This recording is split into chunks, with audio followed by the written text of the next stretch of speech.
Si Mordheim paraissait déjà inhospitalière en surface, qu'est-ce à dire de son réseau d'égouts? L'odeur typique de déjection humaine et de décomposition faisait déjà un lieu peu ragoûtant du temps où la ville était encore un parangon de richesse et de culture. Mais à présent que la comète à deux queues avait fait tomber son châtiment, la notion d'insalubrité voyait sa définition s'enrichir d'une toute nouvelle gamme de concepts additionnels. Les murs, autrefois façonnés de pierres brutes, mélangés à présent, sont retenus la chair, les fluides et la roche dans une parodie grossière de colons.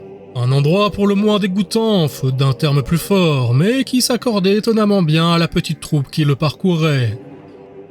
En bon leader Skaven, Filch avait pris place au milieu de ses subalternes, offrant ainsi un bouclier vivant contre toute menace et venant de toutes directions. Le groupe d'hommes rats, peu dérangé par l'odeur, ne semblait pas totalement à l'aise pour autant. Les choses humaines, pas construire ça. Pierre Rocher pas censé saigner, non. Pas parler, penser. Filch le faire à la place des Skaven. Les Skaven juste avancés. Chose se mêle proche. L'ordre se dispersa dans la meute et chacun tint sa langue autant que faire se peut. Les couinements craintifs et le muscle de la peur exprimant mieux que 1000 mots le malaise ambiant. L'homme rat de tête, une créature un peu plus trapue que les autres, portant une armure lourde hétéroclite et un large bouclier triangulaire, stoppa sa marche. Le boyau dans lequel il progressait avait trouvé sa fin, déversant le flux et le reflux de son contenu en une cascade d'immondices dans la salle en contrebas. Dissimulés à la vue de celles présentes dans l'antichambre, les Skaven s'agglutinèrent les uns sur les autres pour obtenir un meilleur champ de vision sur la scène. Magdalena s'arrêta à bonne distance de la chose, plus grosse qu'un crâne humain, voire même qu'un crâne d'ogre. La pierre pulsante d'énergie malade ne laissait planer aucun doute sur sa nature. Un fragment de malpierre énorme, l'orbe du démon, le cœur de la comète selon les visions qu'elle avait eues de la chose. L'une des sœurs novices l'interpella. « Ma sœur, que devrions-nous faire ? Je ressens la puissance des faux dieux dans cette pierre. Leur corruption rampante émane d'elle. Il nous faut la ramener à la cathédrale pour la purifier. Je sens que c'est d'elle que provient tout le mal de cette ville. » La novice hocha de la tête et s'approcha de la pierre. Elle hésita un instant avant de poser craintivement la main dessus. La réaction ne se fit pas attendre, la peau fut arrachée de ses muscles tout le long de son bras jusqu'à l'épaule, et la jeune femme fut projetée en arrière dans un cri de terreur et de douleur. Elle pressa son membre équarri contre elle en gémissant de manière ignoble dans l'indifférence de Magdalena et dans l'horreur silencieuse des autres sœurs. La chanoinesse abattit alors sa masse d'armes sanctifiée sur le crâne de la pauvre novice, mettant un terme à ses souffrances, puis elle commenta. Elle n'était pas assez pure et s'est laissée corrompre par le pouvoir mutateur de la pierre magique. Ne la touchez pas directement. Sœur Irina, sœur Hildegarde, recouvrez cette immondice de linge sanctifié avant de la manipuler. Aucune des femmes présentes ne fit de remarque concernant le fait que Magdalena avait sciemment laissé l'une d'entre elles se rapprocher de la pierre, alors qu'elle avait préparé une contre-mesure pour s'en protéger. Les deux novices susmentionnés se hâtèrent d'obéir aux ordres et d'envelopper l'orbe du démon en prenant garde d'éviter tout contact direct. Malgré tout, leur proximité sembla agiter la pierre, dont les pulsations s'accentuèrent, provoquant nausées et même quelques vomissements dans l'assemblée dévote. Le silence dans la salle souterraine se trouva meurtri par les gargouilles gluants des ordures qui s'écoulaient en cascade depuis la galerie supérieure. Filch et ses sbires, tapis dans l'ombre infâme des égouts, observaient la scène avec une intensité vibrante de convoitise. Pas un seul Skaven n'osait parler, leur museau à moitié retroussé sur des dents jaunâtres. En contrebas, les sœurs de Sigmar s'affairèrent autour de l'orbe du démon, dont les pulsations verdâtres jetaient sur les murs un halo malsain. La chanoinesse Magdalena, la robe maculée du sang encore frais de sa propre religieuse, jetait des coups d'œil attentifs aux environs. Filch sentait son cœur de rongeur s'emballer. Il reconnaissait à demi-mot ses effluves mêlés de malpierre et de puissance, un mélange savoureux et toxique, autant pour l'âme que pour la chair. Son museau tressaillit, il se pencha vers l'oreille la plus proche, une petite Skaven au pelage clair, probablement un émissaire inférieur du clan Eshin, qu'il avait enrôlé de force pour cette mission. Celle-ci semblait fébrile à l'idée de laisser l'objet de leur convoitise s'éloigner, et il lui murmura. « Choses semelles vont partir avec la pierre puissance, oui.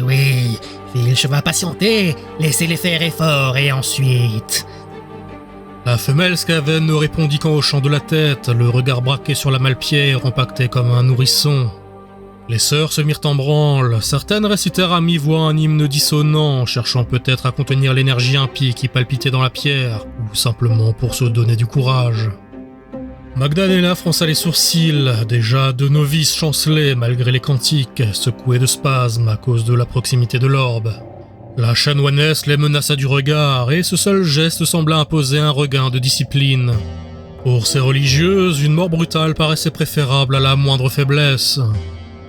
Filch gloussa intérieurement, voilà qui faciliterait peut-être son travail. Les proies s'entretuent parfois d'elles-mêmes pour peu qu'on attise la méfiance et la peur. Une paire de Skaven, excités par l'odeur du sang et de pierres magiques, s'avancèrent en retroussant les babines, mais furent stoppés dans leur élan d'un geste de la main de Filch.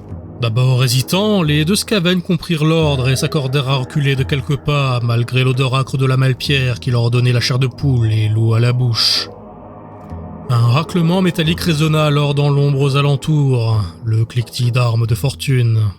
Chaque homme-rat était craintif par nature, en particulier face à l'inconnu, mais ce nouvel afflux sensoriel ne fit qu'accentuer leur lâcheté naturelle. Cependant, dans la pénombre, la chanoinesse et ses novices demeuraient aveugles à la vingtaine de silhouettes voûtées qui rampaient et claudiquaient telles des araignées sur les parois suintantes. Un Skaven, au museau long et tordu, couina, juché sur les épaules de l'un de ses camarades vermineux, puis commenta. « Filch avait raison, laisser choses se mêler ramener Malpierre jusqu'à surface, plus simple, moins dangereux mort. » Silence! Écoutez ce qu'elles disent, parle, écoutez entendre! La troupe de religieux s'était soudain stoppée dans sa procession, maintenant alertée par la présence étrangère qui semblait les encercler.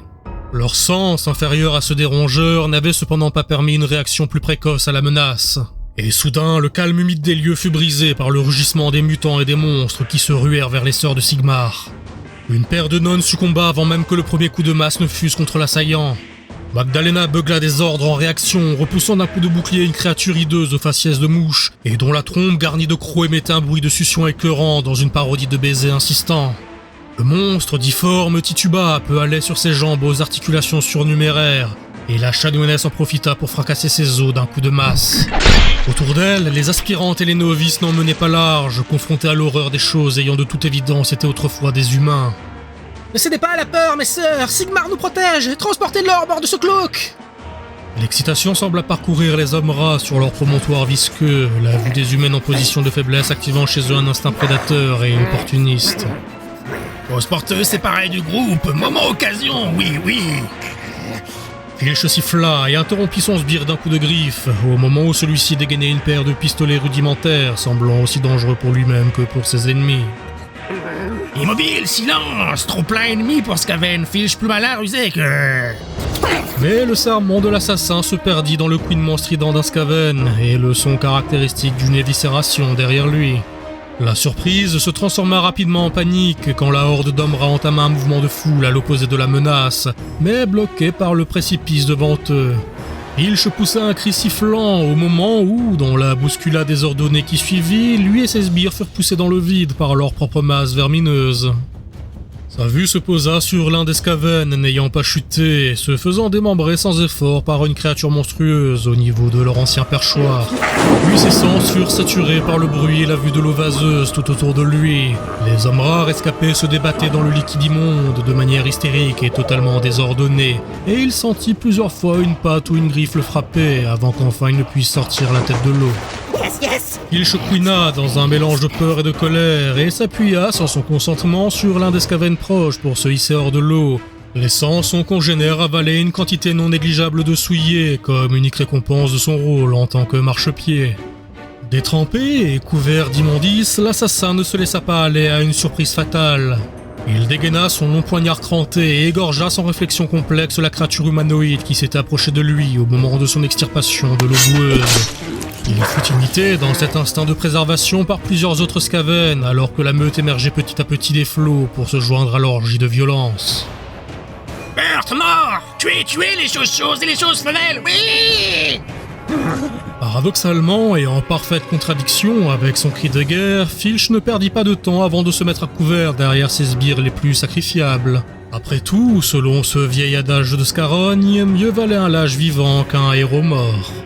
Magdalena se laissa aller à une insulte très peu digne de sa foi au moment où le nouvel ennemi fit son apparition. Sa troupe était cernée à la fois par ces mutants et par ces créatures murines toutes droit sorties d'un cauchemar. Elle fracassa un homme rat trop téméraire contre le mur avec son bouclier avant de se tourner vers celle de ses sœurs qui avait la charge de l'orbe du démon. Comme anticipé, c'était elle qui subissait le plus d'attention. La chanoinesse se rua à leur secours, plus dans un souci pragmatique en vérité que par empathie. Son arme s'abattit sur un mutant, enfonçant son crâne comme un fruit trop mûr, puis elle beugla. « Emportez l'orbe !» Mais l'ordre n'eut pas le temps de porter, car alors un homme rat se jeta sur elle dans un bond. Ses avant-bras, armés de sortes de spatules aux tranchants aiguisés et noués sommairement à ses poignets par des lanières, frappèrent à la gorge d'Hildegarde, répandant son sang sur la pierre. Le rongeur évita la riposte d'Irina dans un sifflement bestial, mais fut cueilli par un coup de botte de Magdalena qui lui brisa une paire de côtes. Ce ne fut malheureusement pas suffisant pour sauver l'aspirante, qui succomba lorsqu'un monstre rachitique se laissa tomber du plafond pour la mordre à la gorge et lui arracher les chairs. Conscient de la situation critique, Magdalena pesta une nouvelle fois, abandonnant sa subalterne au croc du mutant et remplaçant sa masse d'armes par le fragment géant de Malpierre. Cette action fut notée par Filch qui crissa entre ses dents. « Chose voleuse, la pierre magique est à Filch !» Sur ces mots, d'une incroyable subtilité, il se jeta à sa poursuite, pour une fois sans trop d'égard pour sa propre sécurité.